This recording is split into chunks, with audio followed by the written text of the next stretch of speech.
She's worked in a number of different areas at the federal and local levels, but she's also been a waitress and a diplomat and a horse riding coach.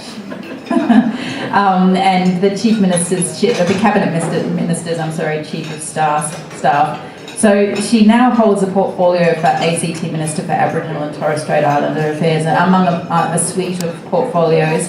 It's so great that you're here tonight. It is a lot of things that an LLA gets asked to do, so we do appreciate you taking the time here to speak to us tonight. Please make welcome the Honourable Rachel Stephen-Smith.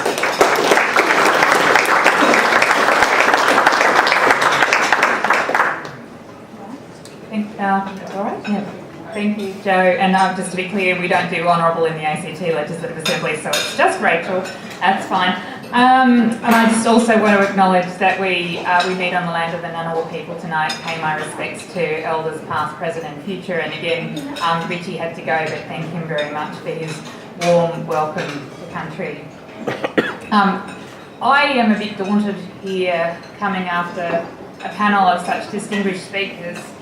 I really thank you for the opportunity and the invitation to be here this evening, but I'm very conscious of the fact that I was elected 6 months ago. I've been in this portfolio 6 months. It's not an area that I have worked in very much previously, and I don't have the lived experience or the length of thinking and researching this that Jack has.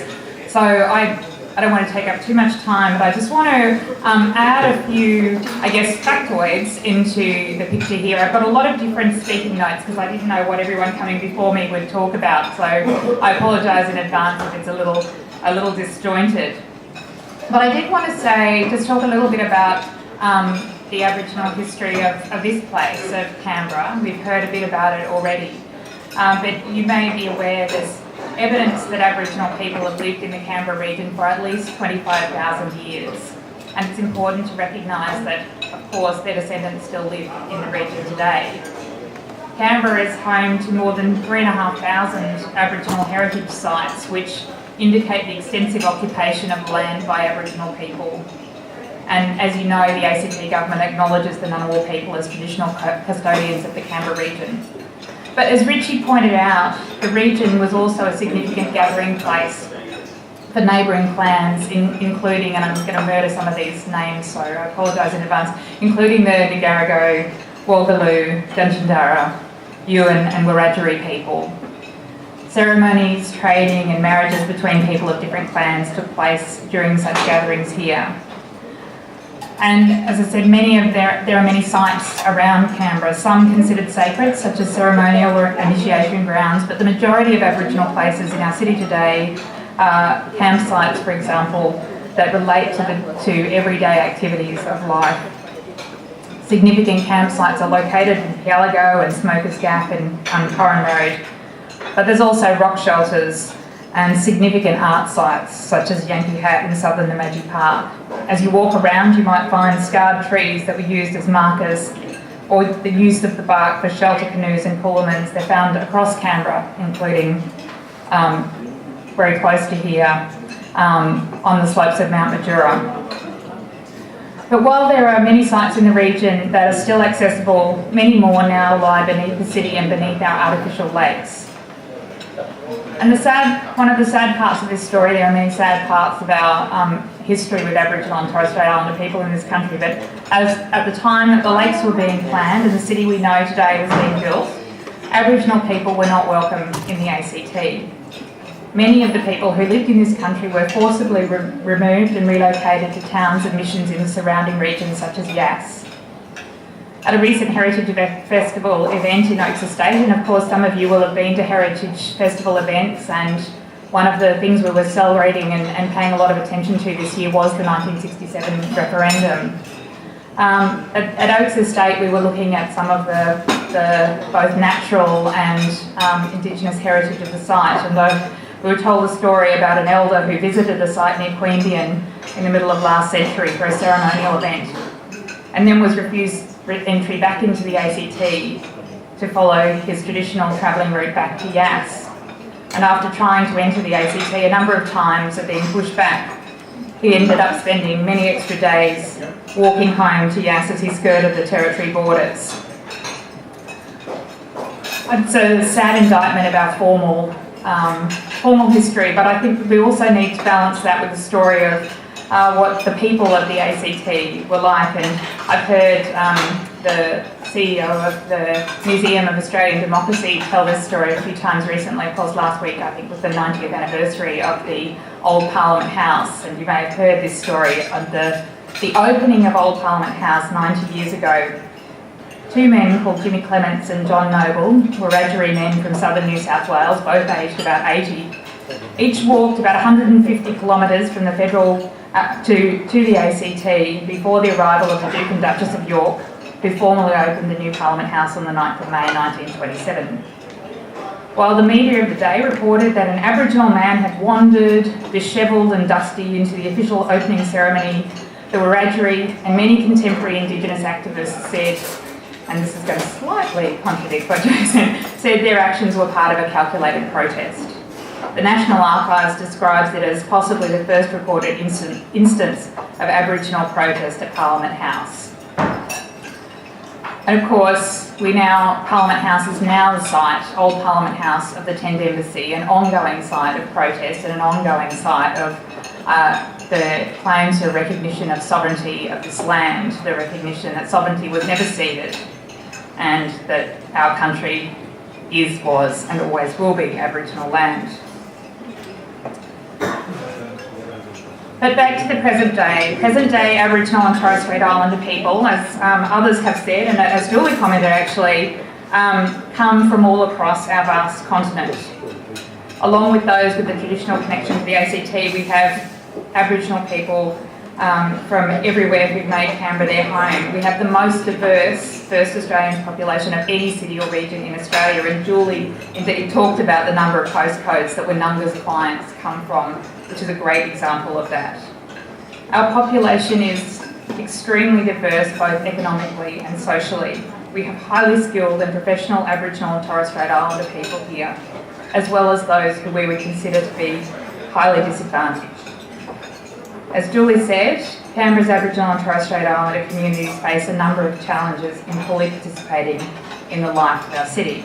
And now, I've lost my page too. Here we go. Including health and education outcomes and over-representation in the justice and out-of-home care systems. Later this month, I'll be attending the Healing Foundation's 20th anniversary of the Bringing Them Home report, which has been talked about in the Sorry Day Bridge Walk. We all know about the 1997 Bringing Them Home report, which detailed unquestionable evidence of the forced removal of thousands of Aboriginal and Torres Strait Islander children from their families and communities, and both Jessa and Josh have talked about the impact on their own families. The most shocking finding of the Bringing Them Home report, I think, was its conclusion that there was not a single Aboriginal and Torres Strait Islander family that had escaped the effects of forced removal policies. Not a single one. And this is where the intergenerational trauma that Julie comes from. This is really the underpinning of the Aboriginal and Torres Strait Islander disadvantage that we as governments have to commit and continue to recommit to addressing, and that we have to work with Aboriginal and Torres Strait Islander families and communities to do that. In the ACT, we work with our Aboriginal and Torres Strait Islander communities in many ways. We have a unique Aboriginal and Torres Strait Islander elected body, which has actually just gone into caretaker mode today for its next elections coming up in NAIDOC week. I encourage any Aboriginal and Torres Strait Islander people in the room here to vote in those elections, to think about running if you want to stand to represent your community. We also have a range of grants programs, and somewhere here I've got more detail on it, but we have cultural grants, scholarship grants and leadership grants, which are a few $1,000s, but they make a real difference for people, and I'm really proud that this year one of the grants we gave out, we supported some of Jess's wonderful work on the experience of Aboriginal girls in boarding schools. It was a great opportunity to support that work. I want to finish on something that Julie talked about. I'm often asked what I see as the biggest challenge across my portfolios, and as Jo said, I have a number, including being Minister for Children and Youth. My answer is always the same. It's the over-representation of Aboriginal and Torres Strait Islander children and young people in our care. This challenge is both a symptom and a cause of deeper challenges. The fact remains that Aboriginal and Torres Strait Islander people are overrepresented in family violence statistics, in drug and alcohol statistics, in having poorly managed mental health, and, as Julie said, in incarceration and involvement with the justice system.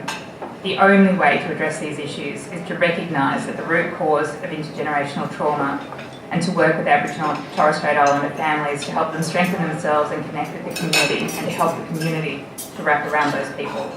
I really want to take this opportunity to commend Julie and Wananga for all the work they're doing, but I particularly want to mention the Justice Reinvestment Pilot Project, Yarrabee Bamia, which is Ngunnawal for Walk Tall, that is doing exactly that, working with 10 families to help them identify what they need to strengthen themselves to get on a path to strength and well-being rather than a path into the justice system.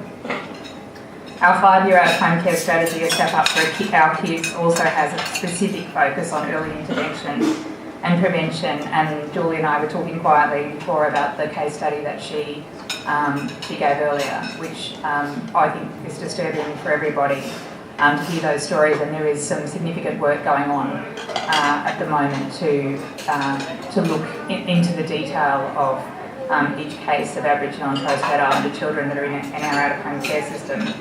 Fundamentally, we're talking about creating and working with families to be strong families and connected communities. But I do want to just finish by reflecting on what Josh said as well. We need to look for the opportunities also. We need to look at economic development, and it is one thing that our local Aboriginal and Torres Strait Islander community is really good at doing. There are a lot of Aboriginal and Torres Strait Islander businesses in the ACT, and more are emerging every day. The Canberra Innovation Network did a project last year working with Aboriginal and Torres Strait Islander businesses on a yarning circle and some business development, and we're trying to get those processes restarted and try and make sure that we can connect our Aboriginal and Torres Strait Islander businesses. So I want to commend Josh and really reiterate what he said. The young people, young Aboriginal and Torres Strait Islander people are the future of the community. They need to be strong, they need to be connected, and they also need to be given opportunity to shine. Thank you.